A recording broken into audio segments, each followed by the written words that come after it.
Hello बच्चों, कैसे हैं आप? लास्ट लेक्चर में हमने देखा था कि रूट थ्री को कैसे ड्रॉ कर सकते हैं एक नंबर लाइन सिस्टम पे। ठीक है। उसके लिए हमने क्या किया था? सबसे पहले हमने रूट टू को ड्रॉ किया था। रूट टू को कैसे ड्रॉ किया था? मैंने बेस लिया था 1 यूनिट, और मैंने इसका परपेंडिकुलर लिया था 1 यूनिट, और हाइपोटेन्यूज निकाला था इससे रूट टू। फिर मैंने यहाँ से एक 90 डिग्री का एंगल बनाया, और यहाँ से एक एंगल थीटा लिया। और ये जो ये जो मैंने परपेंडिकुलर लिया था, ये 1 यूनिट का लिया था।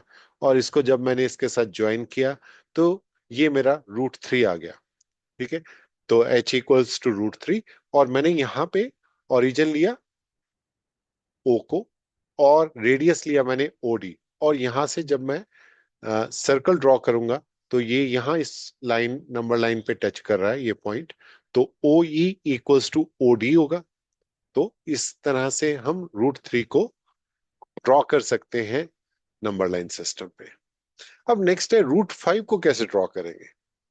ठीक है। तो ऐसे किसी भी आप इरेशनल नंबर को ड्रॉ कर सकते हो लाइन सिस्टम पे। ठीक है। तो अभी मैं इसको एक बार रब करता हूं, और एक नई फाइल बनाता हूं, जिसमें हम देखेंगे कि कैसे रूट फाइव को हम ड्रॉ कर सकते हैं। तो मैंने ये एक ट्रायंगल ले ली, राइट एंगल ट्रायंगल।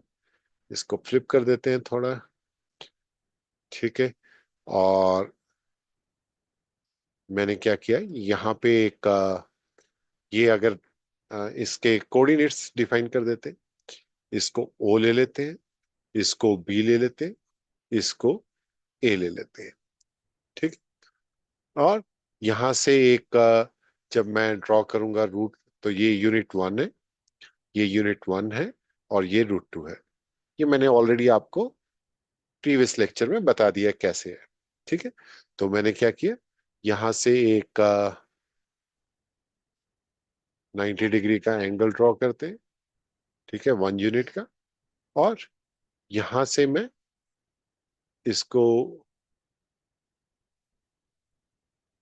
यहाँ पे टच कर रहा हूँ। ठीक है। तो ये रूट टू है, ये वाला रूट टू है।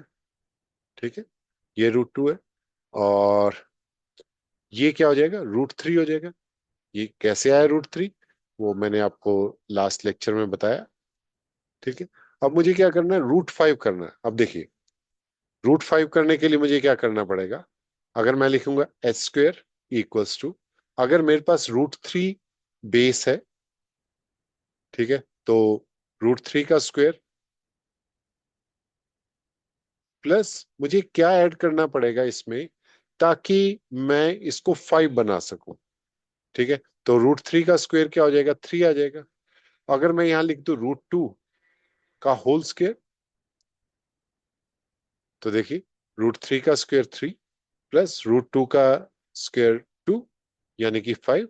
तो h इक्वल्स टू, और h square equals to five, और h के आ गया हमारे पास रूट फाइव। ठीक। अब देखिए, मेरे पास क्या है, ये रूट थ्री है। ठीक है। और ये जो है, ये रूट टू है। ठीक है। तो o, इसको मैं एक नंबर दे देता हूं, यहां पे इसको d लिख देते हैं। ठीक है। तो अब मैंने क्या किया, ओ ए और ओ डी। ठीक है। ओ डी मैंने यहां से एक परपेंडिकुलर लिया यहां से। ठीक है। यहां से एक परपेंडिकुलर ड्रॉ कर देते हैं। अ, कुछ ऐसे ड्रॉ करते हैं। ठीक है। परपेंडिकुलर ड्रॉ किया। ये जो एंगल है, ये 90 डिग्री का होना चाहिए। ठीक है। तो ये भी एक्चुअली मैंने थोड़ा सा ठीक से नहीं किया, लेकिन पिछले लेक्चर में मैंने आपको दिखाया था। तो यहां से आप देखिए, आपको ये बेस लेना है रूट रूट थ्री, और ये कितना लेना है अब, रूट टू। ठीक है। ये कितना लेना है अब आपको, रूट टू लेना है। और रूट टू कैसे लोगे, ओ ए से, इतनी लेंथ का आप यहाँ पे एक परपेंडिकुलर ड्रॉ करोगे। अब यहां से एक एंगल ड्रॉ करोगे। ठीक है। यहां से एक एंगल ड्रॉ करोगे, जो कि ये रूट टू को टच करेगा। तो रूट टू की मैंने अगर एक लाइन ले ली, तो ये रूट टू को टच टच करेगा। ठीक है, तो मेरा देखो बेस हो गया √3 और मेरा परपेंडिकुलर हो गया ये एंगल, इन दोनों के बीच में एंगल 90 डिग्री का होगा। जब आप प्रॉपरली स्केल को यूज करेंगे और 90 डिग्री का एंगल बनाएंगे कंपास से या डी से, तो आप देखेंगे कि इसमें एंगल जो है वो प्रॉपरली बन रहा है। ठीक है, तो क्योंकि मैं MS पेंट यूज यहाँ पे कर रहा हूँ इसलिए वो प्रॉपरली यहाँ पे आपको दिख नहीं रहा। ठीक है, तो यहाँ पे ये जो एंगल बनेगा, ठीक है, ये जो एंगल, अ, इसको हम इससे ही ड्रॉ कर लेते हैं। ये जो एंगल होगा ये 90 डिग्री का होना चाहिए, ये एंगल। ठीक है, OD, और यहाँ पे इसको E मान लेते हैं। ODE जो होगा वो आपका 90 डिग्री का होगा। तो ये क्या हो जाएगा, √5 हो जाएगा। इजी हो गया। अब मैं क्या करूंगा, अपनी लाइन को एक्सपेंड करूंगा।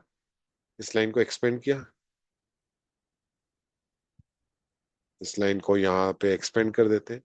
रेडियस क्या होगा, OE।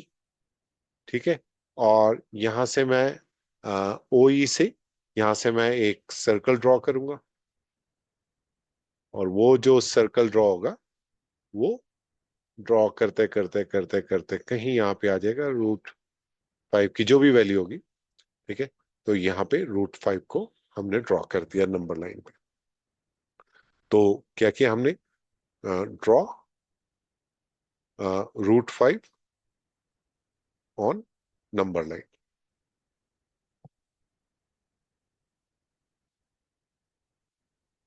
ठीक है, आपको समझ आ रहा होगा, अगर नहीं आ रहा तो आप कमेंट सेक्शन में पूछ सकते हैं। ठीक है, तो इसमें हमने ओरिजिन ओ लिया। ठीक है, और इसके बाद बेस जो हुआ इसका वो हो गया √3,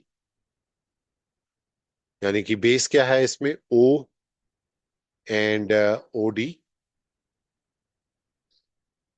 परपेंडिकुलर लिया हमने √3 जो कि है हमारा DE।